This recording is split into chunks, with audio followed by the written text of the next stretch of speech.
আজকে আমরা জানব ব্রয়লারের সাধারণ বৈশিষ্ট্য সম্পর্কে। তো পারপোজের উপর ভিত্তি করে মুরগিকে সাধারণত দুই ভাগে ভাগ করা হয়। একটি হলো যে ব্রয়লার মুরগি, যেটা মাংসের উদ্দেশ্যে আমরা পালন করে থাকি। আর একটি হলো লেয়ার মুরগি, যেটাকে আমরা ডিমের উদ্দেশ্যে পালন করে থাকি।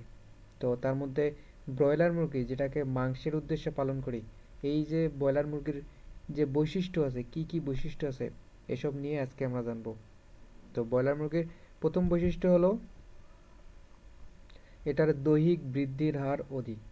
তো একটা ব্রয়লার মুরগি যে পরিমাণে বৃদ্ধি পায়, এর মতো বৃদ্ধি অন্য কোনো মুরগি তেমন একটা পায় না বর্তমানে। তো ব্রয়লার মুরগির দৈহিক বৃদ্ধির হারটা অধিক হওয়ার কারণে এটা খুব দ্রুত বৃদ্ধি পায় এবং আমাদের অধিক পরিমাণ মাংস দিয়ে থাকে। এরপরে দেখব যে এটি খাদ্যকে মাংসে রূপান্তরের অধিক দক্ষতা রাখে। অর্থাৎ এটি 1 কেজি পরিমাণ মাংস তৈরিতে মাত্র 1.5 থেকে 2 কেজি পরিমাণ খাদ্য খায়। অর্থাৎ এটার ফিড কনভার্সন রেশিও বা খাদ্যকে মাংসে কনভার্ট করার যে রেশিও, এটা হলো 1.5 থেকে 1-এর কাছাকাছি। এতে শরীরের দ্রুত পালকে পরিপূর্ণ হয়ে ওঠে। অর্থাৎ ব্রয়লার শরীরের যে পালকগুলো আছে, এগুলো দ্রুত পরিপূর্ণতা পায়। এরপরে দেখবো যে এদের মাংস, ব্রয়লারের মাংসটা খুবই নরম এবং সুস্বাদু হয়ে থাকে।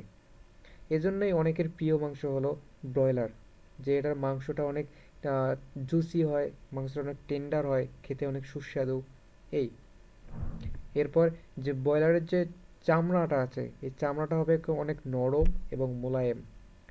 আর জেনারেলি এরা 4 থেকে 5 সপ্তাহ বয়সে, অর্থাৎ 28 থেকে 35 দিন বয়সে 1.5 থেকে 2 কেজি ওজনের হয়ে যায়। খুব দ্রুত এরা বৃদ্ধি পায়। আর ব্রয়লারের আরেকটি সুবিধা হলো বা বৈশিষ্ট্য হলো এটি অতি অল্প সময়ে রান্না করা যায়। অন্যান্য মাংস রান্না করতে যে পরিমাণ সময় লাগে, ব্রয়লার রান্না করতে তার চেয়ে অনেক কম পরিমাণ সময় লাগে। এই হলো ব্রয়লারের বৈশিষ্ট্য।